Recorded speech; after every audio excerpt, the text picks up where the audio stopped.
Hello, today I'm going to discuss the essays that I read concerning racial apologies. I'd like to first start off with the Tuskegee experiment apology. Those Tuskegee Airmen were putting their lives in the hands of qualified doctors. And what happens is they are quote-unquote bamboozled and end up dying from the experiment, in my opinion.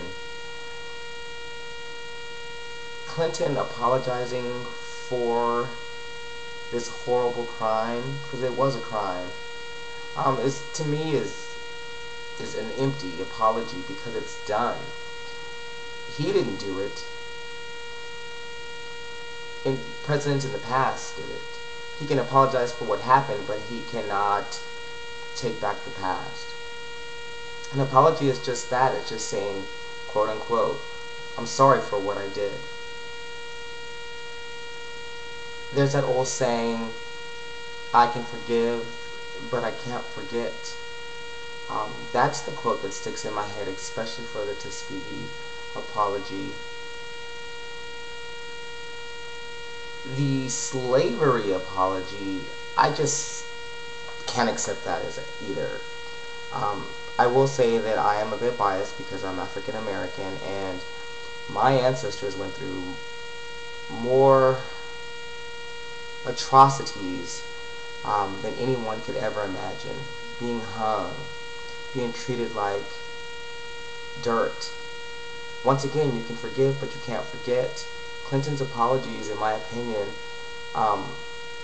or yes, they're geared towards the African American because, as mentioned in the text, white individuals do sometimes feel like they're privileged, and I'm not saying everyone does, but individuals just know. A minority knows that hey, if you're an Anglo-Caucasian individual, many times you think you're better than others. I know that's a horrible statement, but most times it's true. But going back to Clinton's apology on the slavery treatment of African Americans, again, it was a hollow treatment. The discourse was well thought out, but you can't take back the many years, the numerous years of mistreat. You can apologize, but you can't take it back. That's the problem with the discourse, is individuals sometimes feel like they can talk their way out of things to get individuals to understand their point of view, but many times there's a point of view that you just can't accept. So I'd like to thank you for listening to my reflection on the racial apologia that President Clinton did in '97. Thank you and blessing.